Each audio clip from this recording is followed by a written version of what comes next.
Amia and her friend Zelba have been inseparable for nearly a year. They share secrets, play games, and rule over imaginary kingdoms. Amia loves to talk, and Zelba is a great listener. Amia sometimes has bad ideas, and Zelba goes along with them anyway. Amia is very real, and Zelba is not. Some parents worry about their child having playmates they can't see or hear, but imaginary companions are a normal part of psychological development for many kids. In fact, they even provide a special kind of support real friends can't. But to understand this, we first need to explore what leads certain kids to create these fictional figures. Most often, their inventors are simply looking for someone to play with.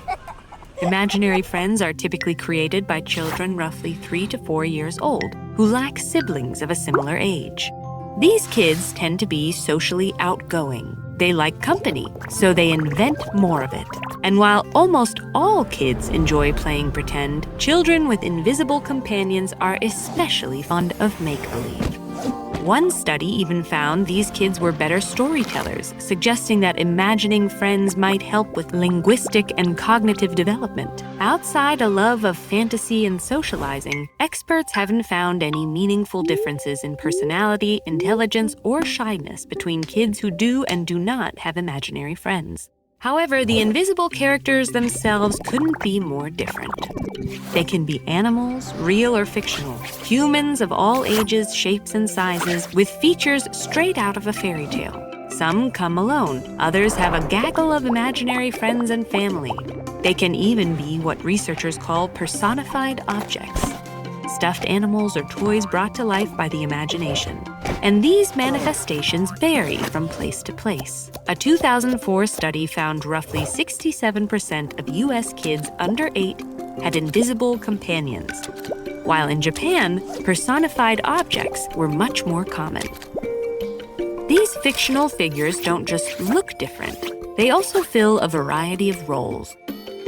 Many are playmates and confidants, but others are scapegoats, errand buddies, or babies in need of care. This wide range is why researchers typically call them invisible or imaginary companions, since they're not always friends.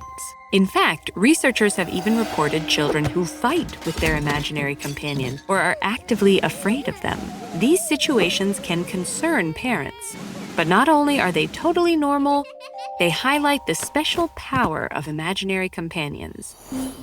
Each of these characters is designed to fulfill their creator's needs or wants. By creating a scary invisible companion, a child might be experimenting with feeling fear and how to conquer it. Negotiating imaginary disagreements lets kids practice dealing with conflict without real-world consequences, and resolving these arguments can help them explore empathy and caregiving. In these ways and more, invisible companions give developing children the agency to explore emotions and social interactions on their terms. And since research consistently shows children know these characters are imaginary, the kids are always in control, even when it doesn't look like it. Some invisible companions stick around through their creators' teenage and adult years. But generally, as kids start making friends in school around age 5 or 6, they talk about their imaginary companions less and less often. That said, the time they spent with these fictional figures has lifelong benefits. Research suggests pretend play strengthens a child's theory of mind. This is our ability to understand, imagine, and predict other people's mental states, a skill that can help kids develop empathy and build relationships. And while we might stop speaking to our invisible companions, we never stop talking to ourselves. When you rehearse a difficult conversation in the shower or talk through your problems to a pet, you're using the same skills you learned from your imaginary companions, talking through your inner monologue to problem solve and regulate your mood.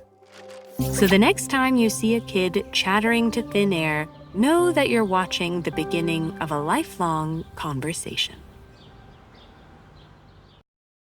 While imaginary friends may not be strictly real, the benefits of play are. Watch this video to learn more about the science of play or visit TED.com/play to find out how play can lead to brighter minds, braver ideas, and a more imaginative future for everyone.